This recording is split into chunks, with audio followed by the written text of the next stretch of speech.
Hi, welcome to The Funding Blueprint, Unlocking Startup Success, presented by StartHub. I'm Cody Goff, and today you're going to learn about effectively managing cash flow when you're facing a cash shortage, and what strategic steps you can take at different stages of your cash runway to stay successful. We'll also get into current market dynamics for EdTech startups, which should provide you with some valuable insights no matter what industry your startup serves. My guest is Laura McCoolidge Nguyen, Vice President of Strategic Investments at Strata Education Foundation.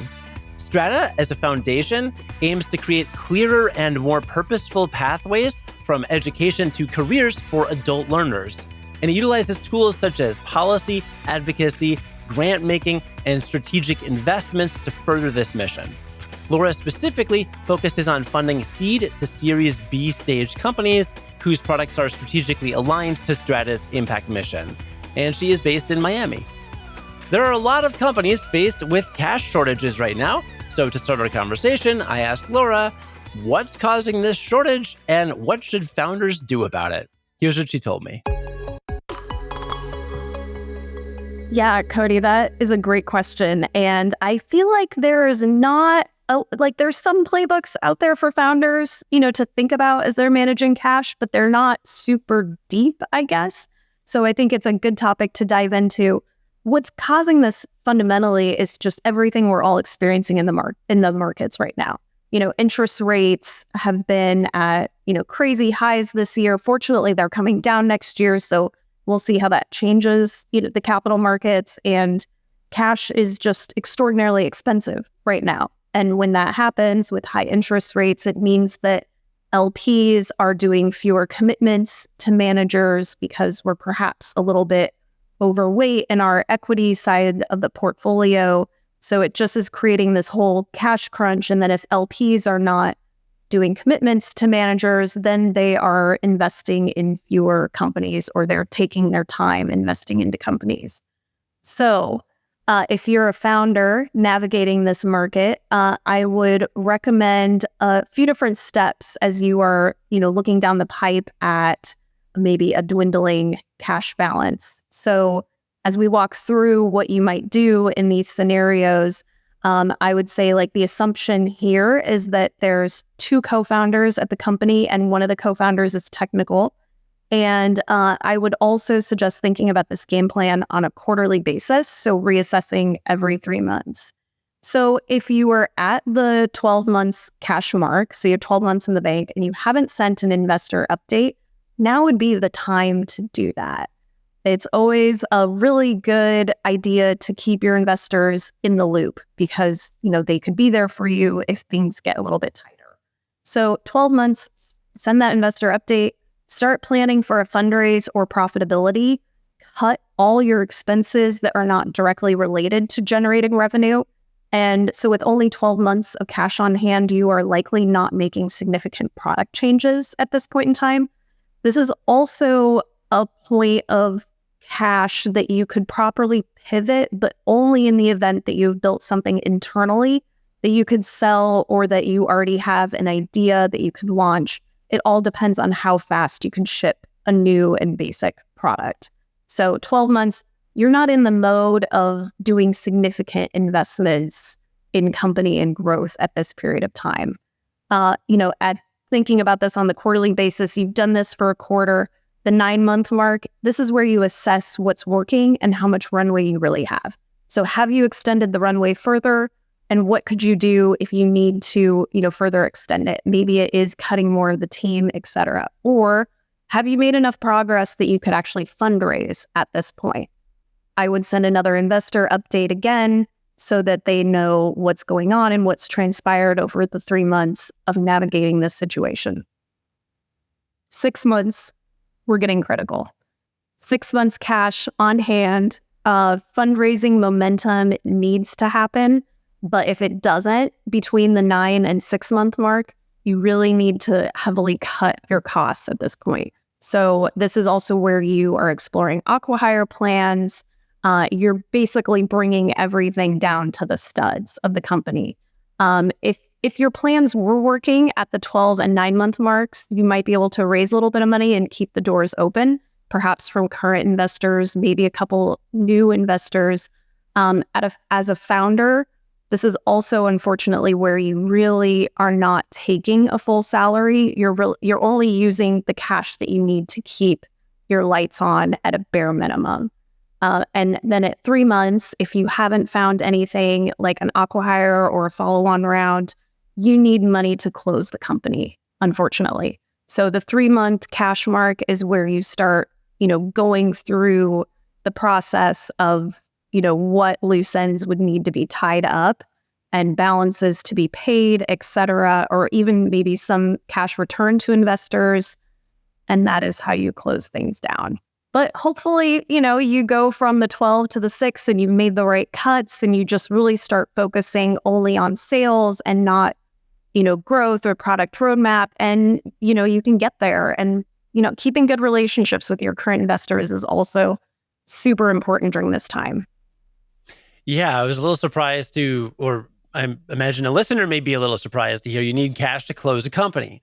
I know. It's important to have a little bit on hand so you can tie up those loose ends.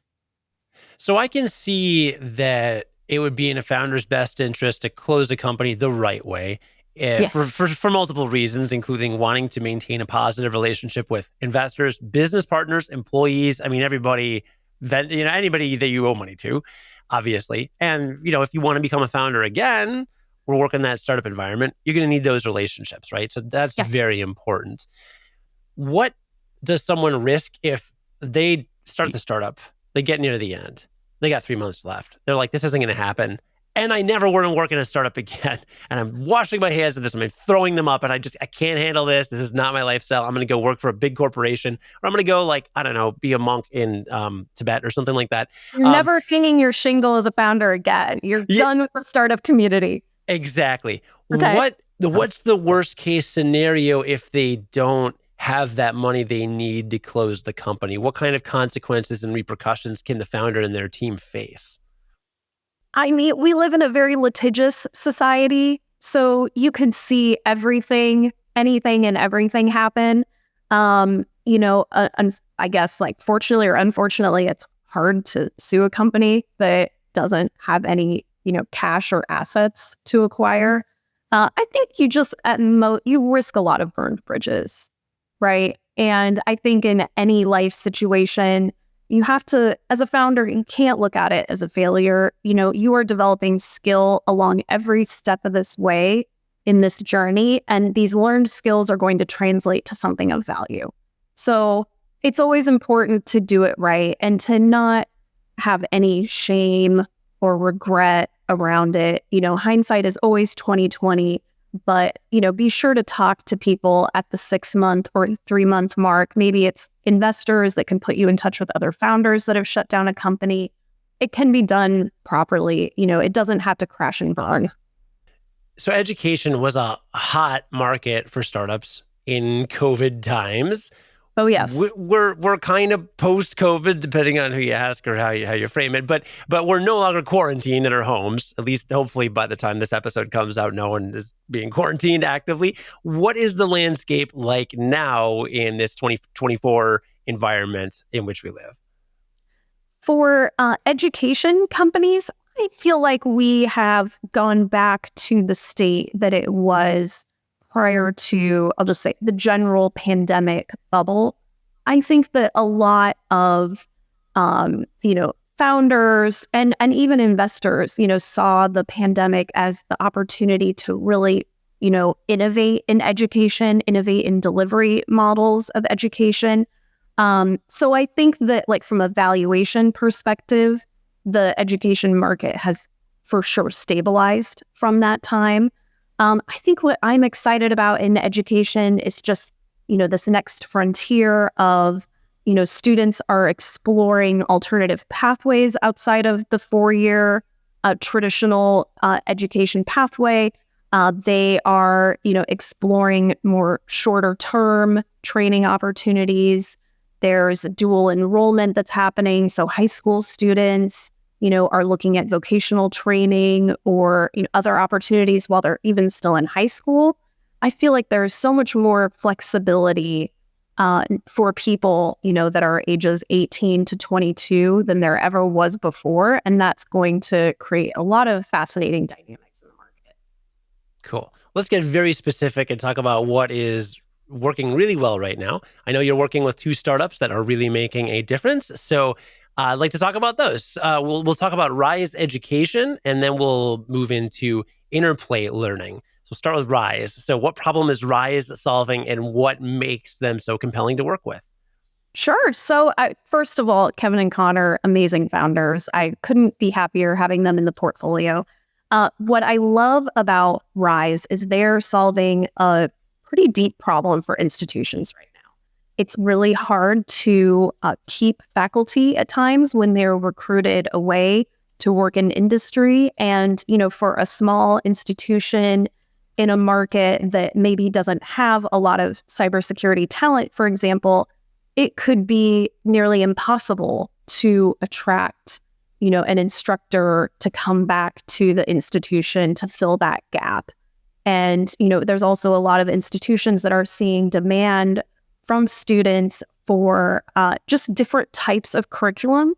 I would say a curriculum that is less arts and more hands-on training. So Rise has developed an approach that is what I like to say, it's a major as a service. So it enables an institution who needs to fill gaps in their degree curriculum to be able to engage with Rise and drop in the courses that they need to offer that specific major at the institution. And Rise brings students together from multiple institutions for their classes. So it's an opportunity for students to get to know others, at different institutions, but they're in the same degree path.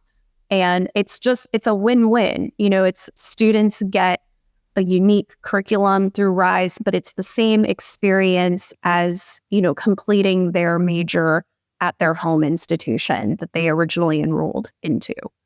So it's a fascinating model that enables the institutions to scale up their offerings and not at the cost that it would take back in the day. It would take upwards of, 200 to 500,000 to roll out a new major at a college. And with Rise, it's a fraction of the price.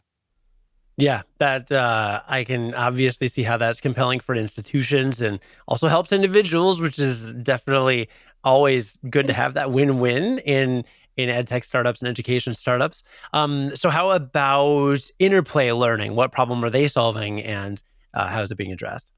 Yes. So also love working with the Interplay Learning team. Doug Donovan, fantastic CEO. And interplay learning is really filling the training gap in the trades industry, in the skilled trades. So I think that we are just at this point of desperation of talent that's needed in the skilled trades. Interplay makes it much easier for enterprises to upskill their team in skilled trades through the Interplay Learning catalog.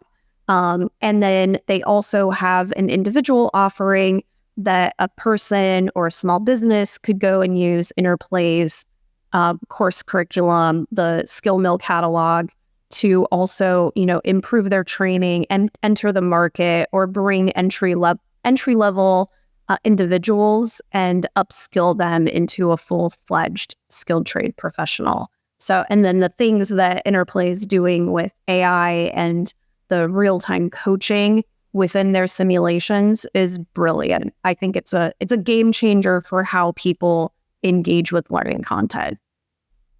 And I remember from our prior conversation about these particular startups, you shared with me, I don't remember which startup, but you showed me that you knew the founders were really committed to the cause that they were getting involved in.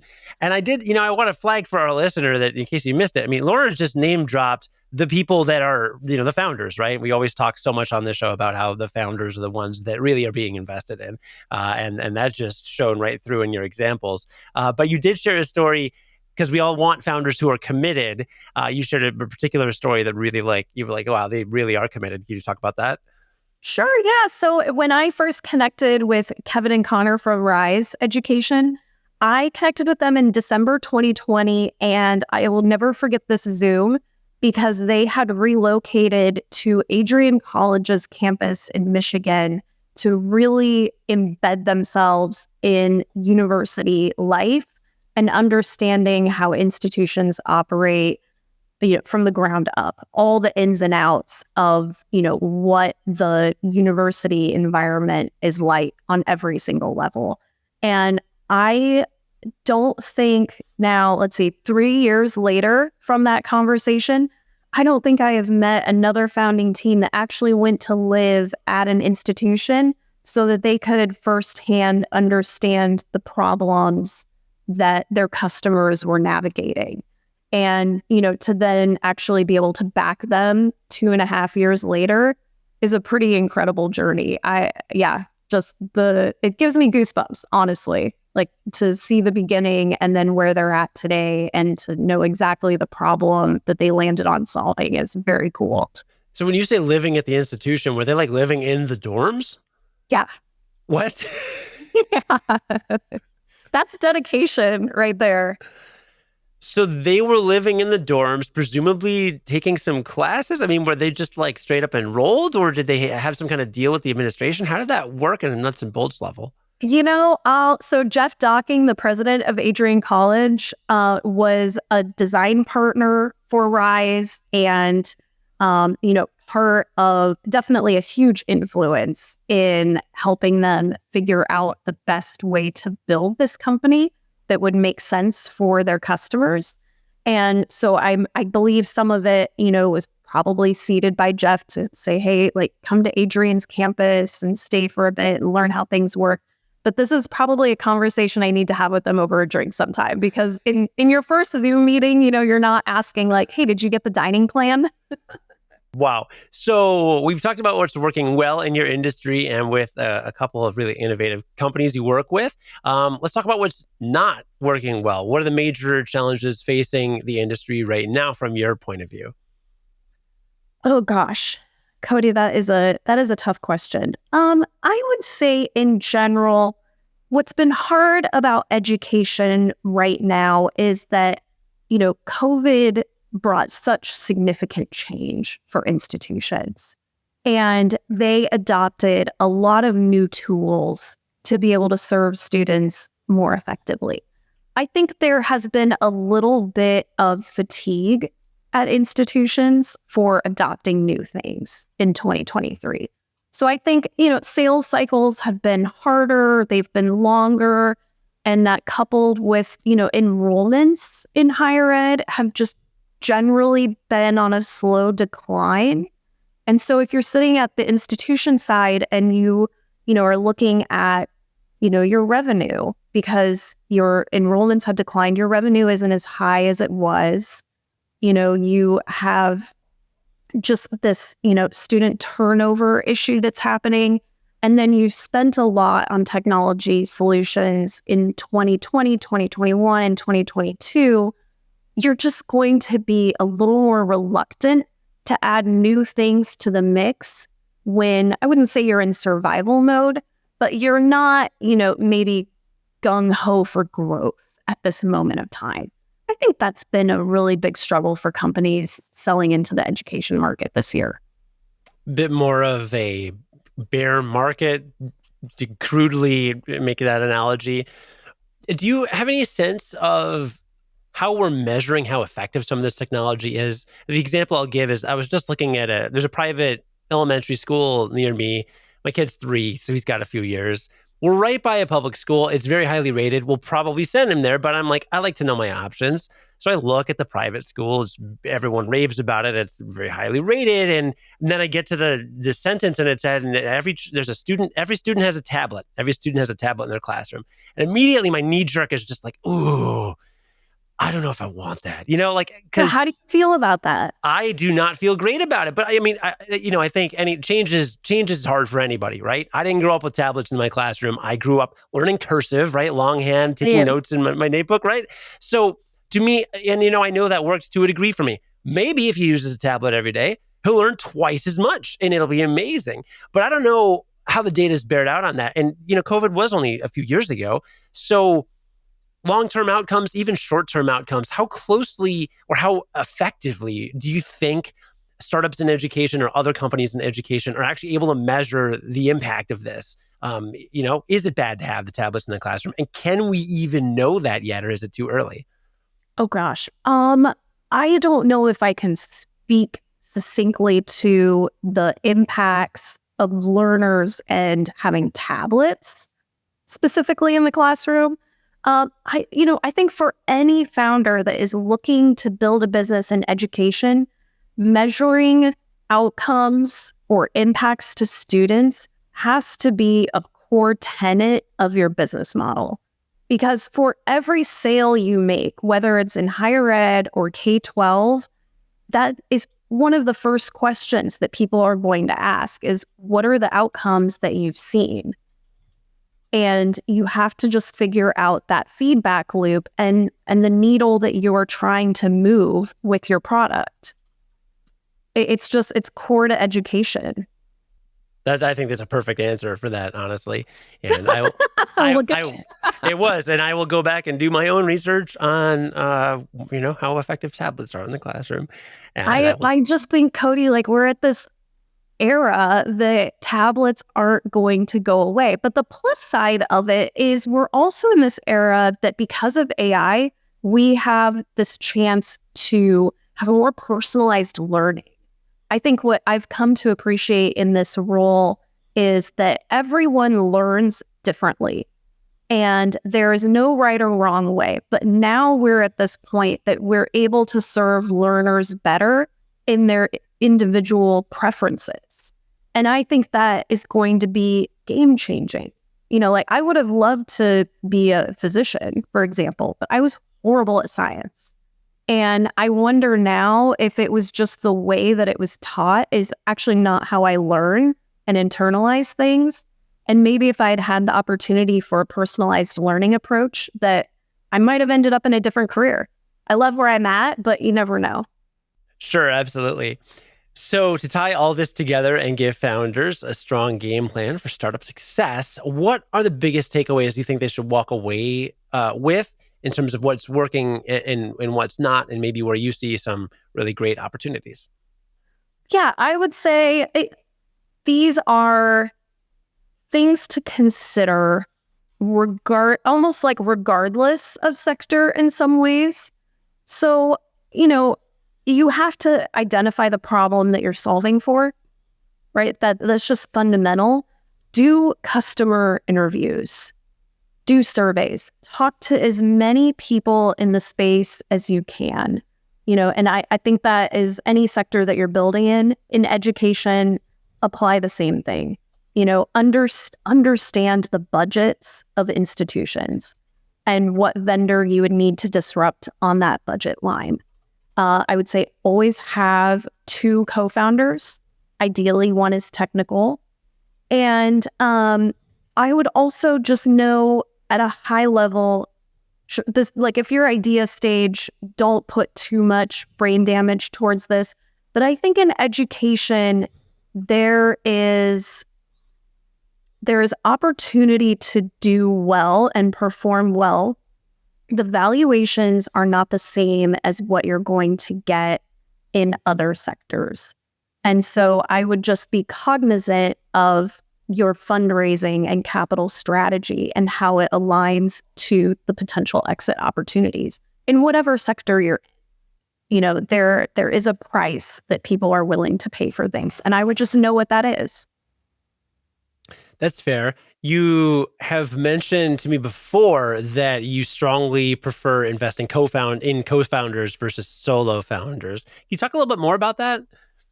Yeah, so solo founder can be done, and it can be done successfully. It has been done before.